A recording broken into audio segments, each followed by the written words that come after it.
Hello കൂട്ടുകാരെ, Prameela Prakash YouTube ചാനലിലേക്ക് എല്ലാവർക്കും സ്വാഗതം. നമുക്കിന്ന് നല്ല 2 ചെങ്കലവ മീനാണ് കിട്ടിയിരിക്കുന്നത്. ഇതിന് പല സ്ഥലത്ത് പല പേരാണ്. പൊന്നാരൻ എന്നും പറയും, സിലോപ്പി എന്നും പറയും.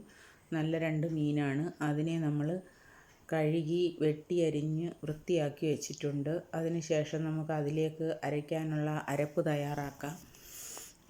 അതിൻ്റെ അരപ്പ് തയ്യാറാക്കാൻ 2 സവാള ഒരു പാത്രത്തിൽ എണ്ണ ഒഴിച്ച് കുറച്ച് കറിവേപ്പിലയും കൂടെ ചേർത്ത് നന്നായിട്ട് വഴട്ടിയെടുക്കണം.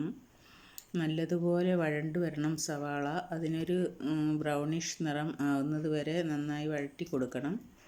അതിനുശേഷം 2 തക്കാളി അരിഞ്ഞതും കൂടി അതിലേക്ക് ചേർത്ത് കൊടുത്ത് വീണ്ടും ഒന്നും കൂടി വഴറ്റണം. രണ്ടും കൂടി നന്നായി വഴറ്റിയെടുത്ത ശേഷം തണുക്കാൻ വയ്ക്കണം. അതിനുശേഷം അതൊരു മിക്സിയുടെ ജാറിലേക്ക് ഇട്ട് അരച്ച് റെഡിയാക്കി വയ്ക്കണം. എന്നിട്ട് നമ്മളൊരു പാത്രത്തിലേക്ക് എണ്ണയൊഴിച്ച് അതിൽ കടുവും ഉലുവയും ചേർത്ത് പൊട്ടിക്കണം. എന്നിട്ട് ഇഞ്ചി അരിഞ്ഞത്, പച്ചമുളക് അരിഞ്ഞത്, വെളുത്തുള്ളി അരിഞ്ഞത്, കറിവേപ്പില, പിന്നെ ചെറിയ ഉള്ളി അരിഞ്ഞത് എന്നിവ ചേർത്ത് നന്നായി വഴറ്റി കൊടുക്കണം. ഈ കൂട്ട് നല്ലതുപോലെ വഴറ്റിയെടുക്കണം. ഉള്ളിക്കൊക്കെ ഒരു കളർ വ്യത്യാസം വന്നു തുടങ്ങുമ്പോഴത്തേക്ക് അതിലേക്ക് നമുക്ക് മഞ്ഞൾപ്പൊടി ചേർത്ത് കൊടുക്കണം. മഞ്ഞൾപ്പൊടി ചേർത്ത ശേഷം 2 സ്പൂൺ മല്ലിപ്പൊടിയും പിന്നീട് 2 സ്പൂൺ മുളക് പൊടിയും ചേർത്ത് നന്നായി ഇളക്കി യോജിപ്പിക്കണം. ഇത് ഒരുവിധം നന്നായി ഇളക്കി പച്ചമണമൊക്കെ മാറാനായിട്ട് ഒന്ന് ഇളക്കി കൊടുക്കണം. അതിന് ശേഷം നമുക്ക് അതിലേക്ക് കുറച്ച് വെള്ളം ഒഴിച്ചു കൊടുക്കണം. വെള്ളം ആവശ്യത്തിനൊഴിച്ച് അത് തിളപ്പിച്ചെടുക്കണം. ഇളക്കി കൊടുത്തിട്ട് വെള്ളം ഒഴിച്ച് തിളപ്പിച്ച് എടുക്കണം. അപ്പോഴത്തേക്കും അതിനകത്ത് അത് തിളച്ച് വരുമ്പോഴത്തേക്ക് നമുക്ക് മിക്സിയിൽ അരച്ച് വെച്ചിരിക്കുന്ന അരപ്പ് കൂടി ചേർത്ത് കൊടുക്കാം. അതിന് മുന്നേ ശകലം മഞ്ഞൾപ്പൊടിയും കൂടെ ചേർത്ത് കൊടുക്കാം.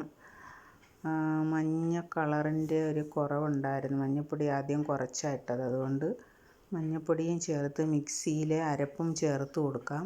അതിന് ശേഷം അത് നന്നായി ഇളക്കി യോജിപ്പിക്കാം. അതിൻ്റെ കൂടെ നമ്മൾ കുതിർത്ത് വെച്ചിരുന്ന പുളി കൂടി ചേർത്ത് കൊടുക്കണം.